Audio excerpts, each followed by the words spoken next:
Hoy tenemos con nosotros en TPA Noticias Matinal a Marta Fernández, paleontóloga. Buenos días, lo primero. Buenos días. Bueno, bienvenida. Está usted en Asturias para estudiar, a ver si soy preciso, porque aunque los dinosaurios nos parecen tan cercanos, luego es muy complejo. Un ictiosaurio, Sí. que es nuevo, creo, ¿no? ¿Es Sí, así? es así. En realidad los dinosaurios dominaban los continentes durante el Mesozoico y los ictiosaurios dominaban los océanos.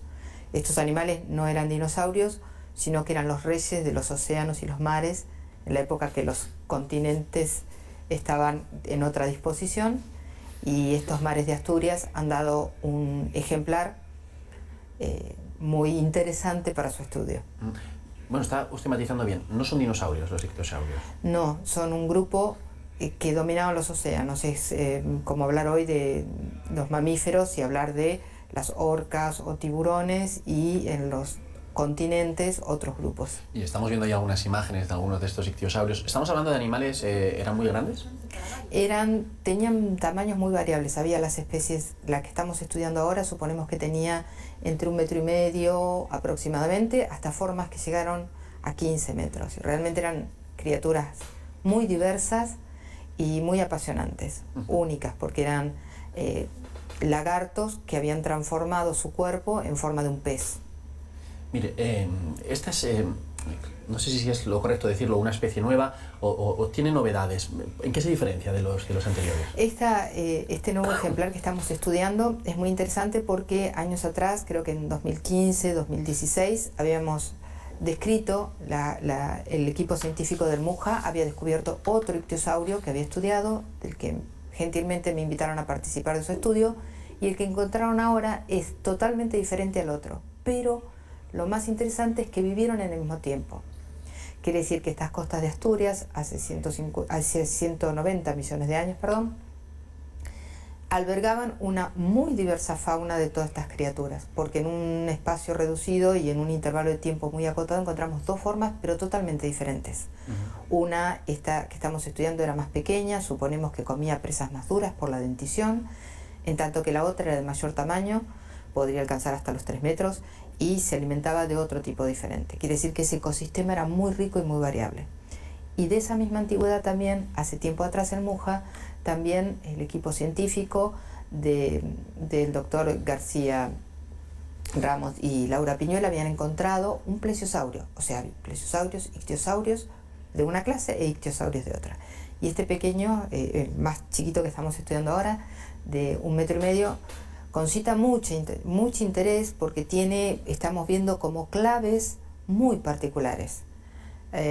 Todavía estamos en la etapa de reconstruir y poner todas las piezas de este enorme rompecabezas para poder ver el parentesco que tenía. Luego analizaremos su parentesco mediante diferentes cálculos y así podremos darle nombre. Tenemos, por supuesto, nuestras sospechas, pero todavía nos faltan los análisis. Ahora estamos en la investigación, que por cierto es sumamente prometedora en sus...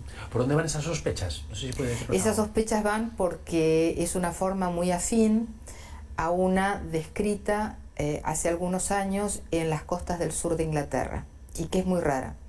El tema es que, haciendo una analogía con una película, con un film, nosotros podemos decir que de la historia evolutiva de los ictiosaurios conocemos el principio, el final, cuando se extinguieron, y alguna parte de la trama. Pero a esa película le robaron 2 escenas, porque no hay en el mundo, o hay muy poco registro de esas antigüedades. Una de esas escenas está aquí en Asturias, y es la que estamos investigando. Por eso nos interesa, porque de esta edad en particular hay ictiosaurios más antiguos, hay ictiosaurios más modernos, pero de esta antigüedad precisa son muy escasos en todo el mundo, que es el Pleistoceno, de hace 190 millones de años. Bueno, qué emocionante. Sí, la verdad que sí, estamos muy emocionadas porque estamos trabajando muchísimo junto a Laura y a José Carlos, y cada pista que vamos encontrando nos va entusiasmando más aún. Bueno, mire, yo tengo 2 hijos de 3 y 5 años, y cuando sabía que venía una paleontóloga, después de explicarles lo que era una paleontóloga, me han pedido un montón de preguntas. Yo les puedo decir que aquí había presencia de ictosaurios importante, y por tanto luego también de dinosaurios. Sí. Había presencia de ictiosaurios, que las primeras claves son las que están revelando los trabajos de campo del MUJA. Por eso es tan importante que haya un apoyo y se continúen en el tiempo, porque a veces uno tiene la fantasía que va al campo y encuentra un ictiosaurio y lo encuentra entero. En realidad encontramos pequeñas piezas y hay que armar ese rompecabezas. Y solo en un trabajo sostenido en el tiempo y de mucho tiempo, que nos lleva un gran consumo de horas, podemos armarlo. Pero sí, en esta Asturias seguramente hace 190 millones de años el espectáculo que tendríamos sería parecido al de las actuales costas patagónicas, tal vez. Sí, otra pregunta que me hacían era, porque ellos piensan que se excava, salen los huesos y ya está, no esperan unos fósiles. Es decir, ¿cómo se puede saber tanto mirando una piedra? Bueno, qué interesante pregunta, porque justamente lo cotidiano de nuestra profesión es lo que uno no conoce. En una de esas imágenes que ustedes mostraron recién se veían las partes cortadas, ¿no? Sí. Entonces, normalmente lo que se encuentran son en medio de la matriz de la roca. Mira, aquí vamos a verlas. Esta es una reconstrucción esas son las piezas, por ejemplo. Ese es el rompecabezas que estamos armando con Laura. Ese es parte del cráneo. Entonces se ven las mandíbulas y el rostro, que tenía un rostro muy largo. Estamos reconstruyendo parte de la órbita. Ese es un esquema de lo que es un ictiosaurio y en Colorado estaban los huesos que hemos ido encontrando. Y lo que hacemos, lo que ha hecho en este caso el equipo, esos son los dientes, por ejemplo, lo que nos indica la dieta. Sí. Y lo que ha hecho por ejemplo, esa roca en particular, esa que pasaron ahora, es como la encontramos en el campo. Apenas se ve una astillita. Claro. Luego de ahí se va limpiando y devastando y sacando el sedimento. Y limpiamos lo que sería el huesito. El pequeño. Luego sumamos las partes de esos huesos con el conocimiento de anatomía de otros ejemplares que hay más completos. Uf. Y bueno, en eso consiste nuestro trabajo. Y como yo digo, es como si nos dieran una caja de juguetes con bloques para armar y nos dijeran, bueno, con esto se arma un barco, por ejemplo. Entonces nosotros sabemos que ese barco tenía, por ejemplo, en el caso de los ictiosaurios, sabemos que el cráneo de los ictiosaurios tenía 64 huesos. Ok, entonces, en esa caja que hoy encontramos hay algunas de esas piezas del rompecabezas. No sabemos cuáles, nos han sacado algunas y otras se han roto. Y nuestra tarea ahora es reconstruir todo eso. Cuando lo tengamos podemos hacer análisis, claro, que muchas veces son matemáticos, para saber el parentesco, como en una familia. Mire, le estoy escuchando, ¿no? Entonces pienso que es un trabajo delicadísimo, es decir, son muy frágiles estas piezas, es decir, a la hora de sacarlas de la piedra, ¿se pueden romper? Y esa es otra pregunta que planteaba un hijo mío, decía, cuando montan o cuando trabajan con los huesos, ¿se les pueden romper? Sí, y esa es la pesadilla de todos. Y luego lo pegamos con pegamento y lo vamos a armar. Es muy frecuente que es un trabajo extremadamente delicado, porque lo que saltamos, por ejemplo, en el caso de este ejemplar en particular y del otro del Muja, de ictiosaurios, la roca tiene un color, mejor dicho, el hueso tiene un color muy semejante a la roca, así que es extremadamente difícil. Y este ictiosaurio es a su vez muy frágil, todo el tiempo se está rompiendo en su preparación, por eso se le hacen camas especiales, sí, y se deben resguardar normalmente en las colecciones del museo. Se pueden reproducir réplicas y demás, pero en general eso ocurre. Más con lo de los ictiosaurios. Sí, estaba pensando yo cómo pueden ayudar las nuevas tecnologías, ¿no? A lo mejor para hacer una reconstrucción a través de impresoras 3D o esto que, explíqueme, porque lo tengo aquí apuntado, los algoritmos de redes sociales para conocer cómo se conectan los huesos de las patas de los animales marinos. Esto lo he copiado tal cual porque no he entendido nada. Justamente en España, un investigador, Altaba, desarrolló una técnica de aplicar los algoritmos de las redes sociales y entonces usar como si fuese una red nuestro cuerpo, pero de huesos. Y en este caso de los animales marinos. Entonces, usando esos mismos algoritmos, no sé si se vio recién, la aleta en particular de las formas marinas tiene muchísimos huesos.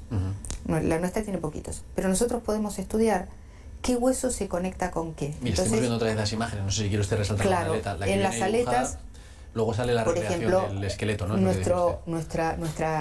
Esas aletas, aunque parezca increíble, derivaron de un brazo muy parecido al nuestro. Nosotros tenemos unos pocos huesos. La aleta del ictiosaurio tiene un número y 150 o más huesos de aquí en más. Son como pequeñas fichas. No todos los reptiles marinos, los ictiosaurios sí. Para analizarlo y saber si se parecía una red a la otra, lo que hicimos es dibujar en forma de redes las aletas de diferentes animales marinos. Una vez que las dibujamos como redes, podemos calcular algunos parámetros de conexión y saber si esa red, por ejemplo, tiene mayor conectividad, mayor centralidad, si es más modular. cómo se relacionan los huesos entre sí. Y eso nos permite tener justamente las nuevas tecnologías nos facilitan tener una imagen, un dibujo mucho más claro para poder entenderlo. Claro, ustedes son un ejemplo de lo que podría ser un buen uso de la inteligencia artificial aplicada a estos estudios. Sí, nosotros echamos mano porque en general se consideraba que la paleontología se le decía low tech, o sea, de baja tecnología, pero ahora las altas tecnologías nos ayudan por igual, porque nosotros echamos mano a cuanta herramienta tengamos a disposición, un martillo para extraerlo del campo, un algoritmo matemático, lo que sea. Lo importante es lo que se pone dentro, ¿no? La inteligencia humana que nunca... ¿Cuánto lleva usted dedicándose a esto? Tendría que hacer la cuenta, pero comencé en el año 1990, más o menos. No, se lo digo porque habrá notado una evolución, ¿no? Porque mismamente lo que me dice, ¿no? Del low tech al high tech, habrá habido un salto cualitativo. Enorme. Desde que dibujábamos a lápiz, sacábamos una fotografía y la calcábamos, a poder hoy reconstruir en 3D un hueso y mirarlo en todas sus vistas, o por ejemplo, que este ictiosaurio es tan bueno y tan particular y importante que yo luego desde Argentina cuando regrese, Laura desde España y algún otro colega de otro país, podemos interactuar totalmente y comunicarnos como si estuviéramos presentes. Eso gracias a la tecnología. Y el bajar todo usando algoritmos nos permite un idioma universal, donde nuestras gráficas son universales y se interpreta igual en cualquier idioma. Claro. Claro, nos queda mucho por saber, porque usted, bueno, la película, ¿no? El principio, el final, nos quedan 2 escenas, a lo mejor más de 2, ¿no? Ay, nos queda, de ictiosaurios yo dije 2, así, verdaderamente nos queda muchísimo por entender y por saber. Eso es lo apasionante de la ciencia. Y por eso es muy interesante la pregunta de tus niños, por ejemplo, porque yo creo que la ciencia es eso, nos estimula todo el tiempo a crecer, a mejorarnos. Y bueno, a tratar de entender, por ejemplo, lo que nosotros estamos estudiando de hace 190 millones de años, qué importancia podría tener hoy, enorme, porque hoy estamos, digamos, afectando los ecosistemas y vemos cómo afecta a la fauna. Y nosotros tenemos la fotografía de lo que pasó en el pasado, o sea, pasaron cosas tremendas, están pasando cosas tremendas, no las aceleremos. Claro. Digamos que mirar la historia nos ayuda a escalar el daño que podemos estar haciendo hoy. Es muy importante mirar la historia para que algunas cosas no se repitan. Exactamente, claro, ¿verdad? Exactamente. A todo esto, con esta reflexión se me ha ido, porque yo le quería hacer una pregunta sobre el ictiosaurio. Bueno, tengo ahí apuntado.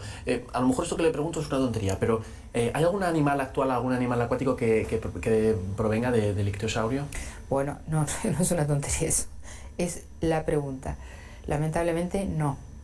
Solo en la historia de la vida, los animales tetrápodos, los que tuvieron 4 patas, solo 2 veces desarrollaron forma de pez, o sea, imitaron a un pez, volvieron al agua, como yo digo, un largo camino a casa, vuelven a los océanos, eran de formas continentales, vuelven a ser marinas e imitan un pez. Una fueron los ictiosaurios, que pueden parecer delfines, muy semejantes en su forma, o tiburones o atunes, y la otra son los cetáceos. Los ictiosaurios se extinguen unos 30 millones de años antes que los dinosaurios. Nunca más se volvió a repetir ese modelo y no hay hoy ningún animal afín de parentesco, lamentablemente. Entonces, lamentablemente digo porque no tenemos de dónde asirnos para comparar hoy. Claro. Lo que hacemos es comparar con análogos, con formas como el delfín o como el atún, pero solo a fines comparativos, lo que hace aún más desafiante e interesante la historia. Una pregunta más, profesora, si me lo permite. ¿Sí? Decía usted que queda mucho por saber. ¿Qué papel puede desempeñar o jugar Asturias en este saber? Quiero decir, ¿somos realmente conscientes de todo el potencial que tenemos para la ciencia en Asturias? Yo creo que lo más interesante de estos hallazgos son pistas sobre el enorme potencial fosilífero que tienen estas costas. Enorme, enorme. Y que lo que ocurre que eso requiere una inversión y un trabajo continuo. Entonces el MUJ ha hecho un trabajo fantástico, pero si pudieran ampliar el equipo, el potencial de estas costas yo creo que sería tan conocido como el de las costas británicas. Bueno, pues ahí queda ese mensaje para quien quiera escucharlo, a ver si amplían el personal. Marta Fernández, paleontóloga, muchas gracias. ¿Ha tenido tiempo de ir hasta el pueblo de su abuela? Sí, he tenido tiempo y hoy por la tarde vuelvo. Está en Cangas del Narcea. Está en Cedré. Sí, Y de quien tengo aún primos de mi padre que los encontré gracias a venir aquí a estudiar el ictiosaurio. Bueno, pues mire, una cosa por otra le ha valido la pena. La verdad que sí, un placer enorme. Pues muchísimas gracias. No, gracias a ustedes. Gracias.